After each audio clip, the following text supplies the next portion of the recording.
And I've got a couple of questions about some programming matters. And at the moment, the ABC's airing a program called Courtney Act, The Spectacular Suit, in which a male drag performer, Shane Jenek, reads a children's book called The Spectacular Suit, this is it here, about a female child wanting to wear male clothing. The program was rated G, and it's been heavily promoted on TV and on the app. My question is this: why is the ABC grooming Australian children with this sort of adult content?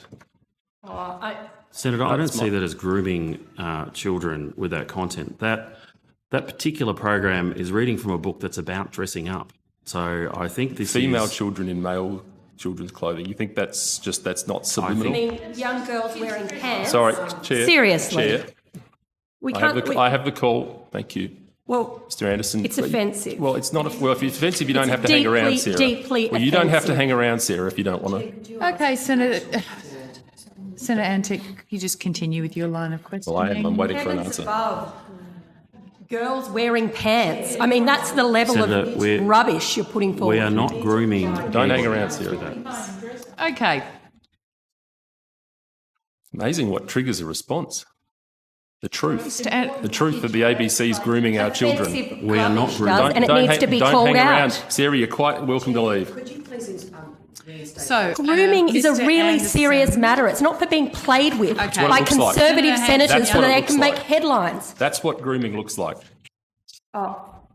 Senator, my answer is we are not grooming Sexual Australian assault children. survivors So- right around Chair, this country I can't hear the will be answer because deeply Senator offended. Hanson-Young is interjecting. Deeply offended Every other by you occasion, playing senators have been politics. reined Senator in. Hanson-Young, I would have to say you weren't here for all of the sessions. You guys have had plenty of yelling and screaming. Well, whatever happened with other you senators, asked a Chair, is question. immaterial to the matter at Mr. hand. Anderson has just answered the question. You Oh, I said you didn't did hear not it hear because of it, the so I'm interjection. going to ask Mr. Anderson to ask the please question do. again. To answer the question again. Mr. Please Anderson, do. if you wouldn't mind. Oh, I was simply refuting the fact that we're grooming Australian children because we are not grooming Australian children. What we are doing is that is about dressing up. I think Dressing up a cross-dressing up. Well, let me ask you this. Does the ABC agree that transgenderism and cross-dressing are adult concepts? Senator, there are sure. that's a So yes when or it no? comes to transgender, yes, you can say that there are people who wish to identify as a sex other than what they were born with, and I think that's okay. But that's not. I don't accept what you're saying about somebody who is trans grooming Australian children. That's not. That whole story time was about dressing up. Dressing up in the opposite sex clothing. Which I believe... I'm not asking the question of you, Chair. I'm asking the question of Mr. Anderson. Well, I think there's... People have been doing this for decades. I think children do dress up, Senator, and I think that a story about dressing up, I think, is acceptable. Do you think this sort of content is contributing to the gender dysphoria problem in this country? One, I don't see a gender dysphoria problem. What I see is a very set of complex issues that exist within Australian society. So I don't think that anything I don't think we're generating anything. I think, if anything, the ABC reflects what is happening in the Australian community at the time. And for that, what percentage of Australian children are getting read to by people dressed like this, men dressed like this? So I think what is... Senator, I'm not going to give you... I don't have the audience data right now with regard to that, but what we have is a story about dressing up and about kids dressing up. Dressing up. Okay. All right. Okay. Well, so let me ask you then, because it's clearly an issue of diversity. The ABC has a diversity policy, diversity and inclusion, workforce targets, and all that. So obviously you'd agree that diversity is a strength in the ABC? I think it's important for the ABC to reflect the community that it serves, yes. Why?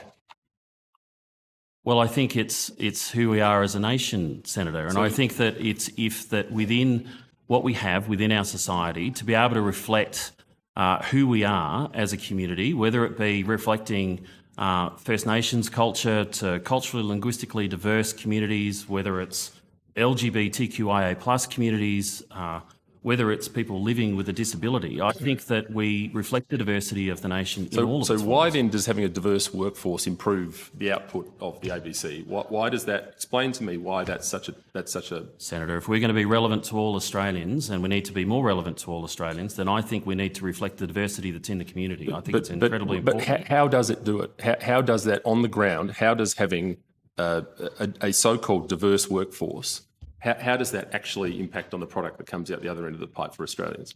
So, Senator, we have Diversity Commission guidelines, which the theme of which I know is there are nothing guidelines. about us without us. So, if you are depicting a community that is where, well, I'll start again. So, more than 50% of Australians are either born overseas or parents are born overseas. So, if you are looking to reflect a culture, particularly, then to have that culture reflected in the people that are within your workforce, then you can accurately. What if somebody born overseas is not as qualified as a person born in Australia? What do you do in those circumstances? Well, okay, so we do hire the best candidates that we've got. What we look to do is level the playing field when it comes to making sure that anybody with any sort of diversity has equal opportunity with regard to anyone who does not.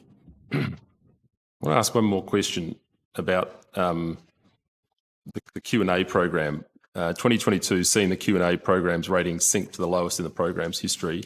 Why do you think that is? Well, Senator, there's no doubt that there has been a job to do there with Q&A, and I think that we are always looking to make the program as best as it can be. I think certainly of recent times, I think what we are doing with regard to involving the audience more and those participants more, I think is important. Personally, I think the Twitter feed detracts from that, but that's just my opinion and something that we're looking at the moment.